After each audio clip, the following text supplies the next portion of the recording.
Tanggal 20 bulan Agustus tahun 636 Masehi, di dataran tinggi Yarmouk terjadi perang yang akan menentukan nasib Jazirah Arab di masa depan. Kala itu, pagi hari setelah 6 hari bertempur, sang pedang Allah yang terhunus, Khalid bin Walid, melakukan sesuatu yang dianggap gila. Ketika pasukan muslim telah sekarat, ia menyerbu barisan Romawi tanpa ada keraguan. Bagaimana bisa seorang kesatria seperti Khalid mempertaruhkan seluruh umat Islam dalam satu serangan terakhir? Dan serangan ini membuat agama Allah terus dipeluk oleh orang di seluruh dunia hingga saat ini. Selamat datang di History Lovers Islamic Edition. Kita akan membahas pertempuran Yarmouk yang menjadi akhir kekuasaan Romawi di tanah Arab. Penasaran bagaimana Khalid melakukan strateginya? Mari kita lihat bersama. Pada tahun 602 hingga 628, kerajaan Bizantium dan dinasti Sasaniyah sedang terlibat konflik berdarah. Mereka berkonflik panjang untuk bisa merebutkan dominasi kekuatan di Timur Tengah. Perang puluhan tahun membuat kedua kekuatan besar ini mulai melemah secara bertahap. Kemunduran dua kerajaan ini berbarengan dengan lahirnya Islam di Jazirah Arab. Dengan cepat, Islam di bawah Rasulullah mulai menjadi kekuatan baru yang sangat kuat. Pada 630 Masehi, Nabi Muhammad telah berhasil menyatukan tanah Arab. Suku-suku Arab disatukan Rasul menjadi kekuatan yang patut diperhitungkan. Namun, Rasulullah wafat pada 632 Masehi. Sepeninggal Rasul, panji Islam diteruskan oleh sahabat beliau, yaitu Khalifah Abu Bakar As-Siddiq. Abu Bakar dan ketiga sahabat setelahnya akan membuat negara Islam yang disebut Khulafaur Rasyidin. Pada 633, Abu Bakar melihat potensi melemahnya Bizantium dan Persia akibat perang 30 tahun. Abu Bakar memutuskan untuk menyerbu ke arah utara merebut Yordania, Irak, dan Suriah. Ekspedisi ini dipimpin langsung oleh sang pedang Allah yaitu Khalid bin Walid. Khalid telah melewati banyak pertempuran besar saat Rasulullah hidup. Ia menghancurkan musuh dalam perang Hunain, membabat habis orang kafir dalam ekspedisi Daumatul Jandal, mengepung Mekah dalam kampanye Fathu Mekah, dan menyelamatkan tentara muslim dari kehancuran dalam perang Mu'tah. Pada awal tahun 633, Abu Bakar mengirim ekspedisi pertamanya untuk merebut wilayah Levant. Ekspedisi ini dibagi Abu Bakar menjadi 4 pasukan. Keempat pasukan ini dipimpin oleh Amr bin As, Syurabil bin Hasan, Yazid bin Abu Sufyan, dan pemimpin rombongannya yaitu Abu Ubaidah bin Jarrah. Ekspedisi ini diperintahkan Abu Bakar untuk tidak melakukan kekerasan terhadap penduduk Bizantium, namun hanya menguasai wilayah Levant sambil mendakwahkan ajaran Islam. Ekspedisi berbuah manis.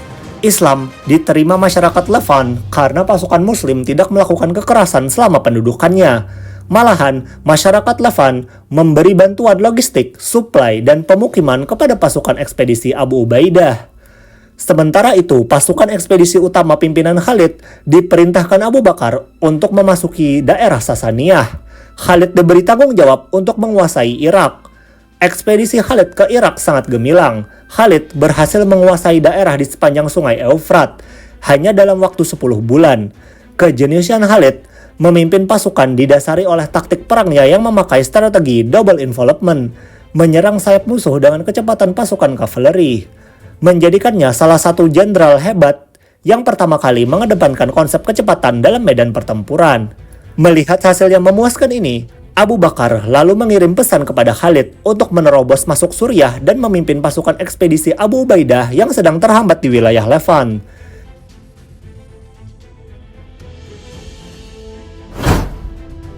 Dengan cepat, Khalid mulai bergerak menuju Damaskus. Mengagumkannya, Khalid berhasil melewati wilayah gurun tandus selama 6 hari dan tiba di timur Damaskus. Bizantium yang sangat terkejut dengan gerakan ini, karena mereka tak bisa menyadari adanya bala bantuan muslim yang lebih besar datang dari arah timur. Setelah kedatangan Khalid, Bizantium mengalami kekalahan beruntun di sepanjang wilayah Levant. Heraklius sang kaisar Bizantium memilih mundur ke Antiok untuk memulihkan kekuatannya sebelum melakukan serangan berikutnya. Khalid menguasai Damaskus pada bulan September 634. Namun berita gembira itu dibarengi dengan kabar bahwa Abu Bakar telah wafat. Kepergian Abu Bakar membuat pimpinan Khulafaur Rasyidin berpindah ke tangan ke Umar bin Khattab. Umar bin Khattab adalah sepupu Khalid. Orang Islam sangat yakin di bawah kepemimpinannya, Islam dapat memperluas wilayahnya ke seluruh wilayah Timur Tengah. Namun Umar membuat kebijakan yang sebaliknya. Ia mengganti Khalid dari pucuk pimpinan tentara ekspedisi. Pergantian ini ia lakukan karena tak ingin menggantungkan kemenangan-kemenangan yang diraih Khalid karena usahanya, namun kemenangan diraih karena Allah semata yang membantu Islam. Pimpinan ekspedisi lalu ditunjuk Abu Ubaidah bin Jarrah untuk melanjutkan ekspansi ke utara wilayah Bizantium. Abu Ubaidah lalu melanjutkan penaklukan ke utara.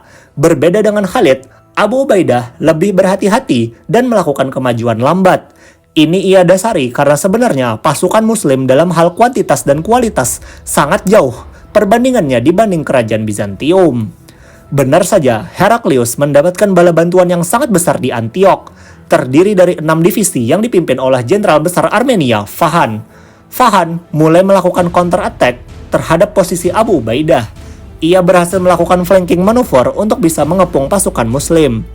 Menyadari hal ini, Khalid memperingatkan Abu Ubaidah dan memaksanya untuk mundur.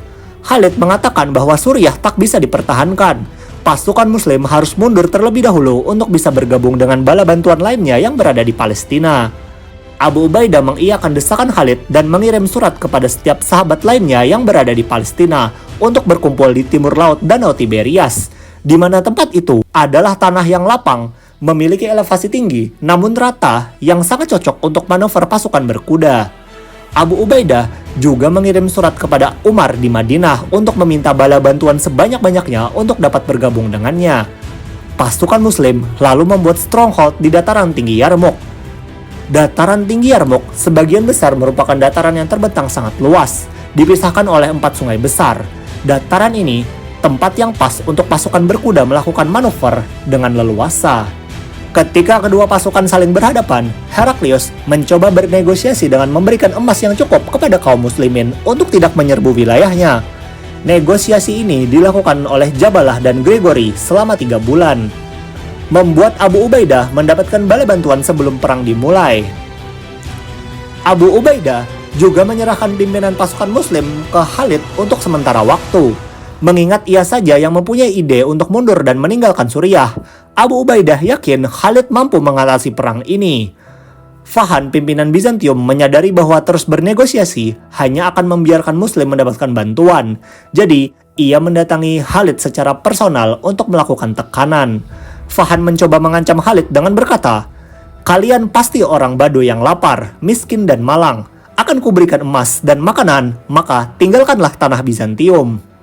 Ilfil dengan perkataan Fahan, Khalid membalasnya dengan ucapan, "Bukan kelaparan yang membawa kami kemari, namun kami datang untuk membawa kalian semua masuk ke dalam Islam dan menawarkan perdamaian. Jika Anda menolak, maka hanya ada perang di antara kita, dan Anda akan menghadapi orang yang sangat mencintai kematian seperti Anda yang sangat mencintai kehidupan." Fahan yang marah mendengar ucapan Khalid lalu berdiri dan berkata, "Orang yang merasa lebih baik dari kami untuk merebut tanah kami, semuanya telah kami kalahkan." Kedua jenderal tersebut pun kembali ke pasukan mereka dan perang pun dimulai.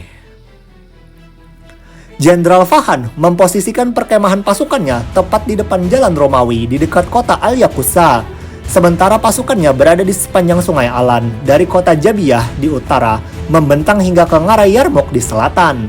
Di sayap kiri Bizantium berbaris infanteri Slavia pimpinan Kanatir, seorang pangeran Slav. Pasukan tengah ada divisi Kazania yang dipimpin Jabalah dan Dayerjan dari divisi Armenia.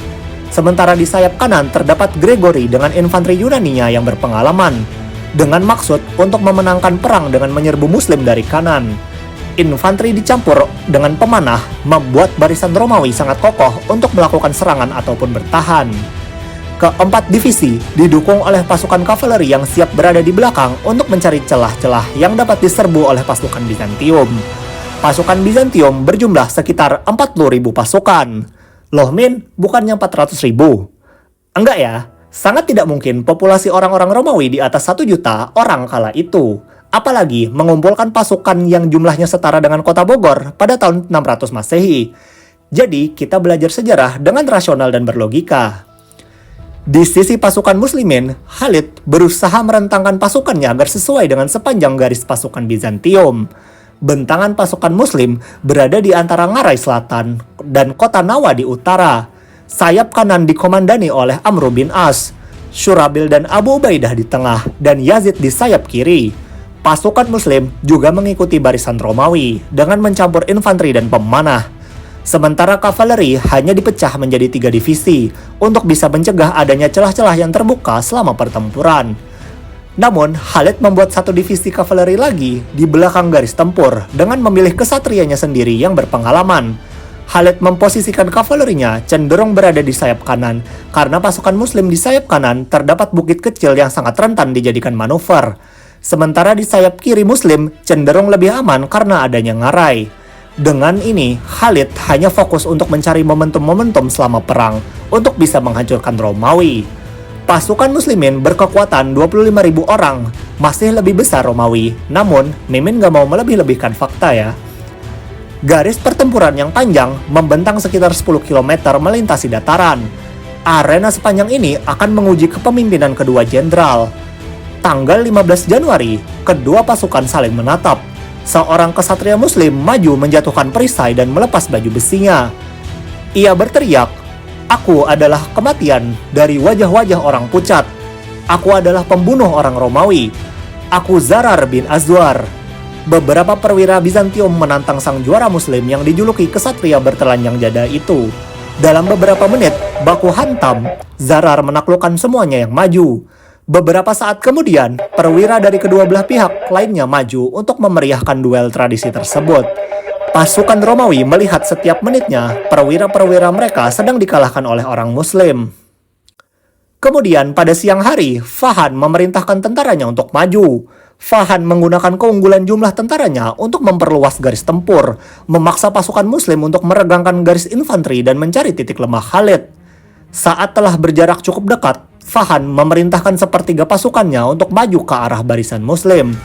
Pertarungan pertama tidak begitu sengit karena kedua belah pihak saling menguji moral mereka. Fahan menyadari bahwa tekad orang-orang Arab sangat kuat walau mereka kalah jumlah. Setelah matahari terbenam, pasukan Romawi mundur ke Sungai Alan. Pada malam hari, kedua belah pihak saling mengevaluasi hasil perang hari pertama. Khalid menyadari meladeni pasukan Romawi sampai mampus hanya akan membuat mereka hancur. Oleh karena itu, ia harus secepat mungkin mencari cara untuk bisa mengalahkan pasukan Muslim dalam 1 kali pukulan telak. Di hari kedua, pagi harinya Fahan memerintahkan penyerangan pada waktu subuh. Ia menyadari bahwa pasukan Muslim sedang melakukan sholat. Namun Khalid telah membaca ini. Sebelumnya, Khalid telah membuat pos-pos di sepanjang garis depan untuk mencegah adanya serangan mendadak. Meskipun kejutan gagal dilaksanakan Fahan, ia tetap percaya diri dengan melanjutkan serangan.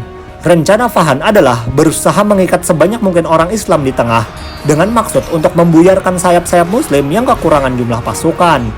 Strategi Fahan berhasil. Sayap kanan Muslim mulai terdesak. Kanatir yang memimpin sayap kiri menghajar pasukan Amr bin As dengan telak. Pasukan Muslim dibuat mundur hingga ke perkemahan. Dalam situasi berbahaya, para wanita yang terdiri dari pengurus rombongan, pemasak, pencuci, dan para istri prajurit berbondong-bondong membantu para suaminya yang sedang tertekan oleh pasukan Kanatir. Mereka mengambil seluruh barang, tombak, pisau, arit, centong, wajan, apapun yang mereka bisa bawa untuk bertempur. Kehadiran mereka membuat semangat pasukan Muslim untuk menstabilkan posisi agar istri mereka tidak gugur. Pasukan Kanatir terhenti dan baku hantam berlanjut dengan posisi stalemate. Melihat momentum ini, Khalid tidak tinggal diam. Ia memimpin langsung kavalerinya menyerbu pasukan Kanatir yang terlalu jauh dari induk tempurnya. Ia juga menyuruh Amr bin As untuk mengirim sisa kavalerinya mengitari sisi utara Kanatir. Hasilnya, pasukan Kanatir tak bisa mempertahankan posisi ofensifnya. Ia perlahan mundur ke garis tempur untuk menghindari kehancuran. Selanjutnya, di sisi kiri Muslim juga lebih serius. Pasukan Yazid dipukul keras oleh para kesatria Yunani pimpinan Gregory. Gregory terus mendorongnya mundur hingga ke perkemahan. Berbeda dengan Amr bin As, perempuan-perempuan yang ada di camp Yazid marah dengan melempari batu ke arahnya. Mereka memarahi para suami mereka untuk terus bertempur dengan benar. Situasi ini memaksa pasukan Muslim sayap kiri untuk berjuang mati-matian agar bisa menstabilkan garis tempur. Khalid tak tinggal diam. Ia menunjukkan kemampuannya beradaptasi. Khalid dan kavalerinya memacu kuda-kuda mereka melintasi medan perang untuk membantu Yazid yang tengah sekarat. Dia memecah kavalerinya sendiri menjadi dua dengan melepas Darar bin Azwar untuk mengitari divisi tengah Romawi, memastikan tak ada penerobosan yang dilakukan Bizantium. Keputusan ini berbuah krusial. Dengan adanya Darar, Khalid tahu bantuan untuk Gregory telah terputus. Hal yang harus ia lakukan sekarang hanya menggebuk sayap kanan mereka, memaksa mereka mundur atau dihancurkan. Pasukan Gregory terkejut datangnya dari kiri, mengira mereka telah dikepung. Pasukan Gregory kocar-kacir ketika Khalid datang dan menderita banyak korban jiwa. Satu-satunya cara untuk menyelamatkan pasukannya adalah dengan mundur. Dalam kekacauan itu, Daerjan, pemimpin divisi tengah Bizantium, tewas di tangan Darar, membuat pasukan Romawi kehilangan moral dan berujung penarikan mundur seluruh divisi oleh Fahan pada akhir hari. Khalid menyelamatkan pasukannya pada hari itu. Pada hari ketiga, Fahan memfokuskan serangan pada sayap kiri, mengingat pada hari sebelumnya pasukan Kanatir dapat melakukan lebih banyak kerusakan pada kekuatan Muslim. Dengan cepat, kedua pasukan pun terlibat baku hantam. Seperti yang telah direncanakan, Amr bin As terdesak mundur, diikuti oleh Syurabil yang kali ini ikut terdorong karena serangan penuh di sayap kanan. Melihat situasi yang berubah sangat cepat, Khalid langsung bereaksi dengan menyerbu celah yang dibuat oleh divisi Ghazaniyah. Serangan ini membuat Amr bin As dan Syurabil dikasih napas untuk mengatur pasukannya dan memulai serangan balik. Serangan Khalid menghasilkan kehancuran dan korban jiwa bagi pasukan Romawi. Pasukan Jabalah yang awalnya menyerang sekarang terpontang-panting mundur tak beraturan, diikuti dengan Kanatir yang lebih mampu mundur dengan disiplin. Serangan Khalid yang tepat waktu kembali menghentakkan Bizantium.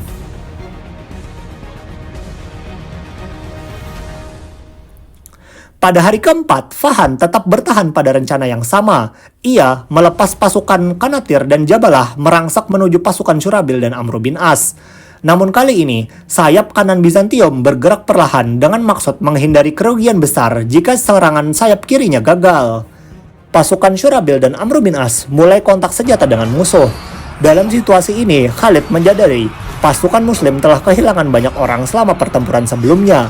Kavalerinya tidak akan memiliki waktu yang cukup untuk bisa membantu kedua sayapnya. Untuk itu, ia memerintahkan divisi Yazid dan Abu Ubaidah yang telah sekarat melakukan serangan frontal.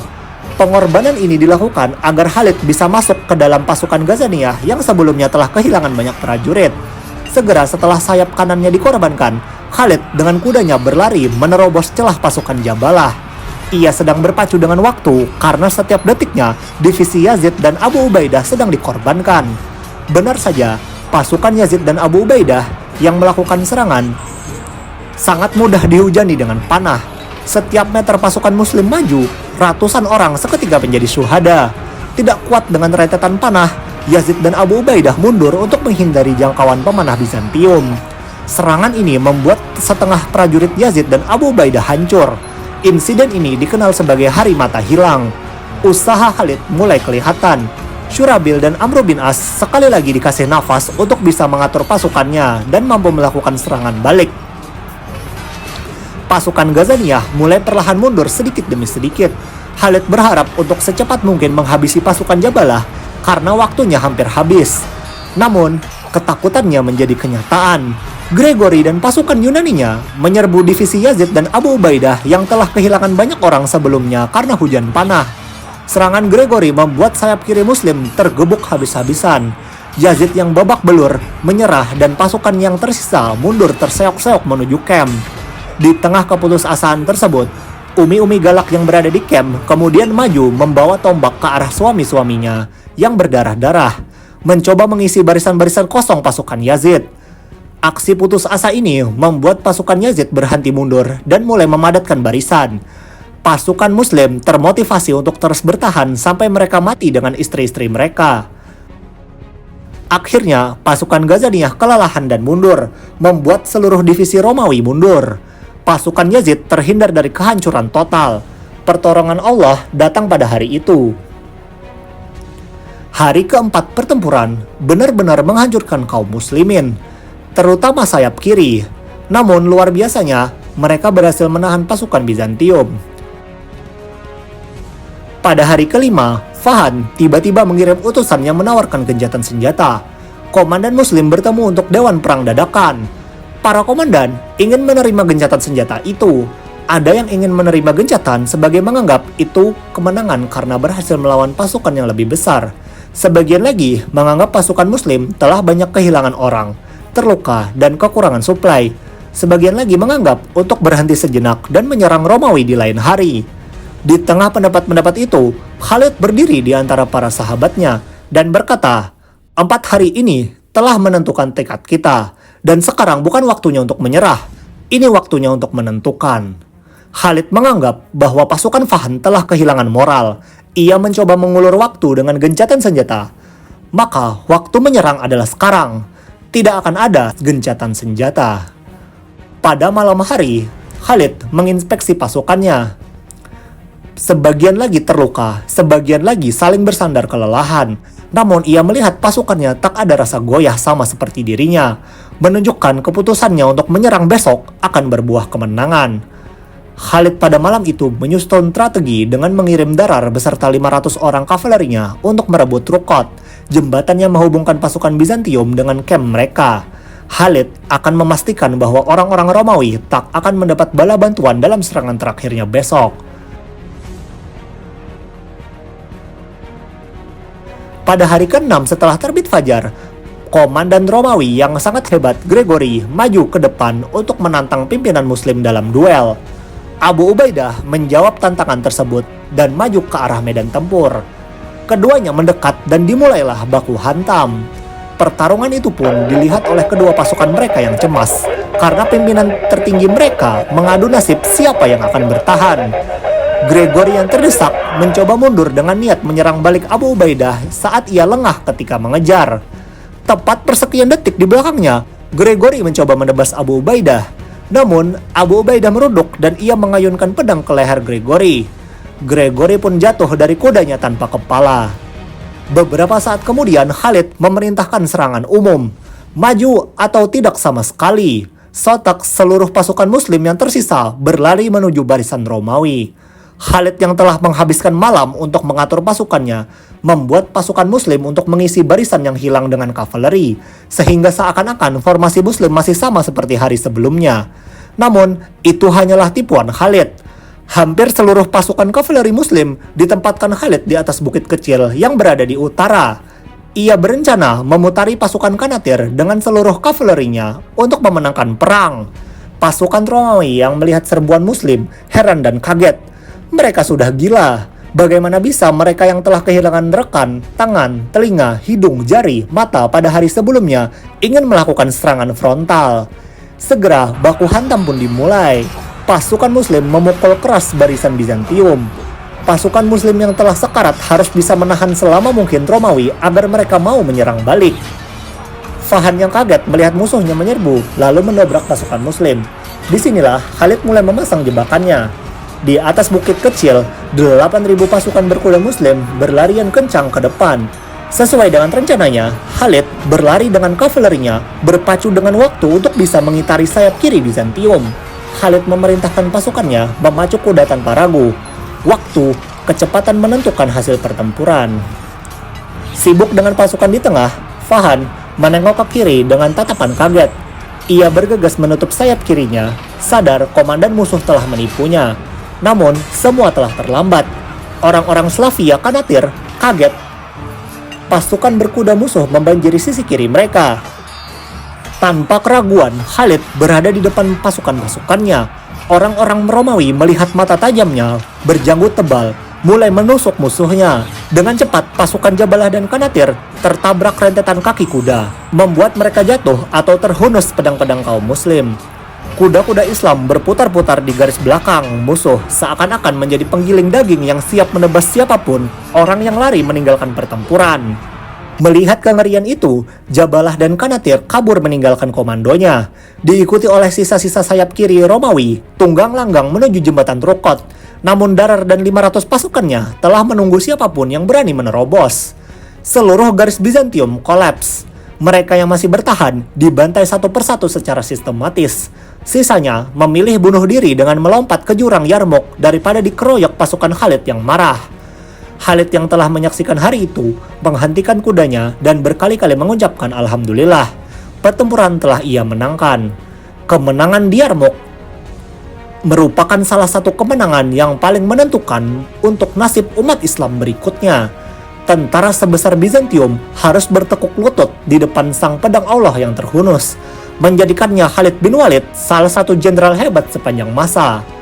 Itulah dia alur dari Perang Yarmouk. History lovers akan terus membuat konten sejarah Islam lainnya pada lain waktu. Oleh karena itu, jangan lupa subscribe, like, dan komen. Semoga video ini bermanfaat. Terima kasih dan sampai jumpa.